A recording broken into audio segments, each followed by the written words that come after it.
peut acclamer le Seigneur. Non, on peut acclamer le Seigneur. Oui. On peut s'asseoir.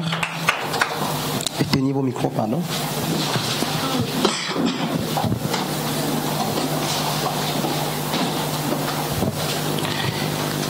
Et je voudrais qu'on lise un texte que le Seigneur m'a sifflé tout à l'heure.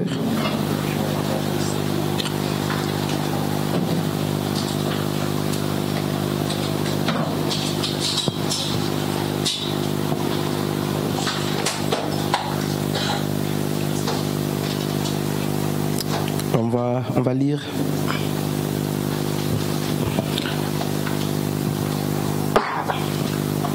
et avant je voudrais, n'est-ce pas, qu'on confesse un chant. Je ne sais pas si vous connaissez ce chant. Lévitique 11, je crois 17 dit que l'âme, n'est-ce pas, est dans le sang et la vie de l'homme dans le sang. Et tous ceux qui parlent à leur sang parlent à eux-mêmes, parlent à leur vie, n'est-ce pas? Et je voudrais que tu chantes ça avec moi. Tu peux rester comme tu es. Que tu dises à ton âme, pourquoi ne veux-tu pas comprendre la voix de ton Dieu? Pourquoi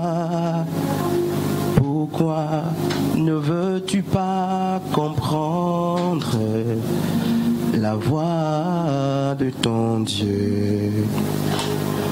La voix de ton Dieu. Pourquoi mon âme ne veux-tu pas comprendre la voix de ton Dieu? La voix. Pourquoi mon âme ne veux-tu pas comprendre la voix de ton Dieu?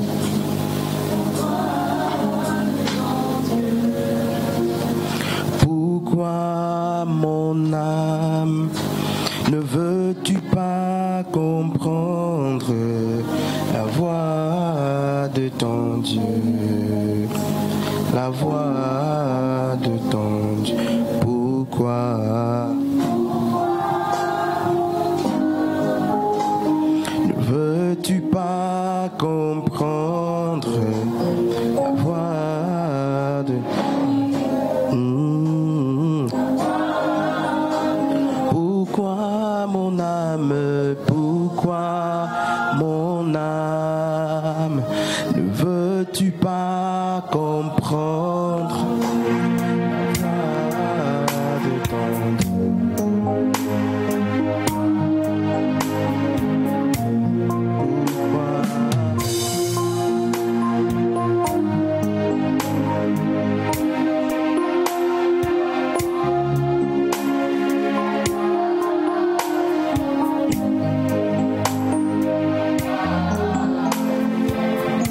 Pourquoi mon âme, pourquoi mon âme, veux-tu pas comprendre la voix de ton Dieu? La voix de ton Dieu. Pourquoi mon âme, veux-tu pas comprendre la voix de ton Dieu? La voix. Pourquoi mon âme veux-tu pas comprendre la voix de ton Dieu? La voix de ton Dieu. C'est une question qu'on se pose, n'est-ce pas, soi-même. Et c'est pourquoi ne veux-tu pas comprendre la voix de ton Dieu, mon âme? Et là, n'est-ce pas, tu ne t'adresses pas à une autre chair, tu ne t'adresses pas à un autre corps, mais tu te parles à toi-même. Pourquoi ne veux-tu pas comprendre la voix de ton Dieu, mon âme? Et vous savez, on était en train de prier avec l'homme de Dieu, que Dieu soit glorifié. Dieu mettait ses paroles dans mon cœur. Et parce que justement nos âmes sont têtues. Nos âmes constituent justement le siège des émotions, plaisirs, ont très souvent du mal à écouter la voix de Dieu, à écouter la voix, n'est-ce pas, du grand Elohim. Même lorsque votre pensée désire justement suivre le Seigneur, vous avez l'impression que vous êtes vous-même combattu. Votre chair, votre âme communique justement des informations à votre corps. Et vous avez l'impression que vous n'arrivez pas justement à servir votre Dieu. Et j'ai vu des personnes, n'est-ce pas, prendre d'elles-mêmes la décision de laisser l'iniquité. J'ai vu des personnes prendre, n'est-ce pas, des fortes décisions, motivées, n'est-ce pas, prendre des décisions de quitter le péché, quitter le mal. Mais malheureusement, ces personnes finissent par revenir, n'est-ce pas? Les décisions ne durent qu'un jour, 2 jours, 1 semaine, 3 semaines. Il y a un petit bruit là. Et à la fin, on se demande, qu'est-ce qui n'a pas marché? Est-ce que les décisions n'étaient pas fortes? Est-ce que c'était du mensonge et dans la présence du Seigneur? Non, frère. Très souvent, les gens sont, n'est-ce pas, motivés. Les gens veulent, n'est-ce pas, servir le Seigneur. Les gens veulent se détacher du vieil homme pour n'écouter que Dieu. Mais l'âme les retient. Pourquoi? Parce que l'âme a certainement reçu, n'est-ce pas, de l'environnement, des exigences qu'elle veut accomplir à un moment donné. Et du coup, lorsqu'on se lève pour vouloir, n'est-ce pas, ne plaire qu'à Dieu, qu'est-ce qui se passe? On a des oppositions. J'aimerais qu'on lise un texte justement, Luc chapitre 5. Je vais lire ce texte et je vais nous épargner les détails. Luc chapitre 5, à partir du verset 1er. Et vous connaissez l'histoire. Comme la foule se pressait autour de lui pour entendre la parole de Dieu, et qu'il se trouvait auprès du lac, n'est-ce pas? Il vit au bord du lac deux petites barques d'où les pêcheurs étaient descendus pour laver leurs filets. Il monta dans l'une de ces barques qui était à Simon et il lui demanda de s'éloigner un peu de terre. Puis il s'assit. Et de la barque, il enseignait la foule. Trop de basses là. Lorsqu'il eut cessé de parler, il dit à Simon: avance à l'eau profonde et jetez vos filets, n'est-ce pas, pour pêcher. Simon lui répondit: maître, nous avons travaillé toute la nuit sans rien prendre, mais sur ta parole, je jetterai les filets. L'ayant fait, ils prirent une grande quantité de poissons et leurs filets se rompaient. Le verset 7 dit ceci, je crois que je vais terminer par là. Ils firent signe à leurs compagnons qui étaient dans l'autre barque de venir les aider. Ils vinrent et remplirent, n'est-ce pas, les 2 barques au point qu'elles s'enfonçaient. C'est une histoire, n'est-ce pas, qu'on connaît tous. Et ce sont des professionnels de pêche qui ont travaillé toute la nuit. Et j'imagine que n'est-ce pas, ces hommes étaient instruits, du moins selon la pêche, ils étaient instruits. Et ce jour-là, il est dit qu'ils ont travaillé. Mais il n'y avait rien. Des professionnels, des gens qui connaissaient leur métier, se sont retrouvés comme, n'est-ce pas, c'est la coutume, et ils sont en train de pêcher comme ils ont l'habitude de le faire. C'est un grand nombre de personnes. Et la Bible dit qu'ils ont tout fait, certainement multiplié des stratégies qu'il faut. Comme d'habitude, je sais qu'il faut jeter l'hameçon par ici, il faut mettre l'appât ici. Et à telle distance, certainement, ils avaient l'habitude de prendre justement du poisson avec leur filet. Mais ce jour-là, l'expérience, n'est-ce pas, s'est exprimée par l'échec. Pourquoi? Non pas que ces hommes avaient perdu le professionnalisme, non pas que Pierre ne savait plus pêcher.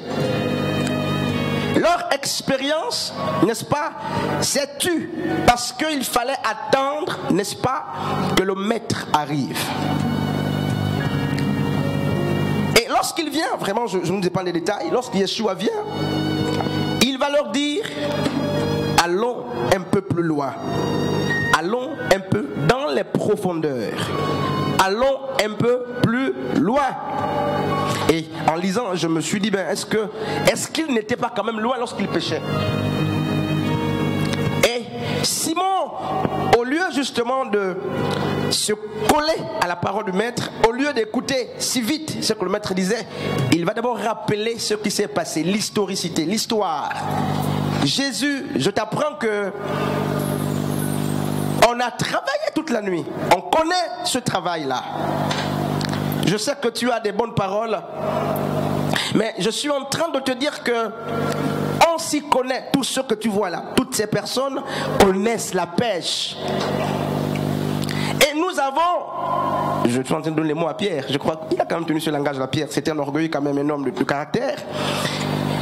Certainement il disait: nous avons multiplié toutes les stratégies, comme d'habitude. On a l'habitude de venir pêcher ici. Et là où tu nous dis de jeter le filet, sache qu'on était là-bas déjà. Donc quand tu nous dis de jeter, tu ne nous apprends rien en fait. Nous ne sommes pas des novices. Et quand même, il va se résigner, il va dire: sur ta parole. Sur ta parole, je jette le filet. C'est-à-dire que, ok, notre expérience est passée. Je t'ai raconté ce qu'on a vécu hier dans la nuit, toute la nuit, mais je ferai confiance. Non pas, n'est-ce pas, que je crois qu'on va trouver le poisson. Non, parce qu'on a travaillé toute la nuit, on n'a rien trouvé. Mais sur ta propre parole. C'est-à-dire, si ça échoue, c'est ta parole, sur ta parole. Simon était en train de dire que ce n'est pas sur la base de la foi de Simon que le filet a été jeté. Simon se désengage et dit: ok, comme tu dis, on va faire comme tu dis. Si ça marche, tant mieux. Si ça ne marche pas, tant mieux. Sur ta parole. Le pasteur Frédéric dit à Maman Anne: je voudrais qu'on casse ces murs, ce mur-là. Parce qu'on va accueillir un plus grand nombre de personnes à l'avenir. Et Maman Anne va dire: sache que nous avons déjà fait 2 mois ici, on n'a pas encore rempli la terrasse. Et après, elle va dire: non, on a déjà fait l'enseignement, tout ça. Et après, par respect pour l'homme de Dieu, par respect pour l'autorité, elle va dire: je vais faire comme tu dis là. On va quand même faire. Ce n'est pas que je crois, mais on va faire comme tu dis. Si ça marche, c'est bien. Si ça ne marche pas, c'est bien. Mais moi, je sais qu'on a travaillé toute la nuit. Et ils vont, l'histoire dit qu'ils vont, n'est-ce pas, jeter les filets où? Un peu plus loin. Dans les eaux profondes, frères et sœurs. Cette précision montre que certainement les apôtres, les Pierre était habitué, n'est-ce pas, à rester là, non loin, n'est-ce pas, de la terre ferme. Certainement, ils étaient habitués à un type, n'est-ce pas, de pêche. Et là, le maître dit, ok, votre expérience, allez plus loin, jetez les filets plus loin que d'habitude. Et là, la Bible dit qu'ils vont jeter les filets. On va lire notre texte quelque part là-bas dans Jean chapitre 21. Mais on est d'abord là. Et sur la parole du maître, la Bible dit qu'ils vont attraper, n'est-ce pas, une grande quantité de poissons qu'ils n'espéraient même pas. Amen. Et regarde frère, regarde sœur. Alors quand tu veux te marier là, quand tu veux te fiancer, c'est sur la parole de qui?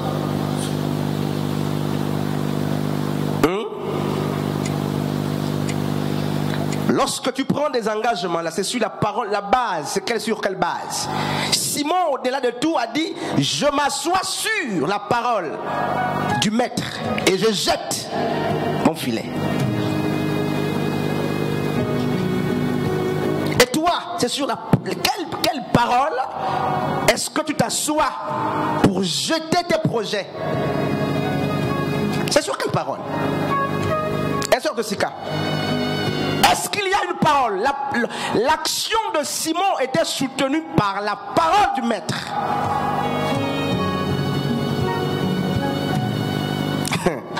L'action de Pierre était soutenue par la parole du maître. Dans Matthieu 16, quand vous lisez l'histoire, Simon, son nom, n'est-ce pas, en hébreu, c'est quoi? C'est le roseau. Il s'appelle Simon.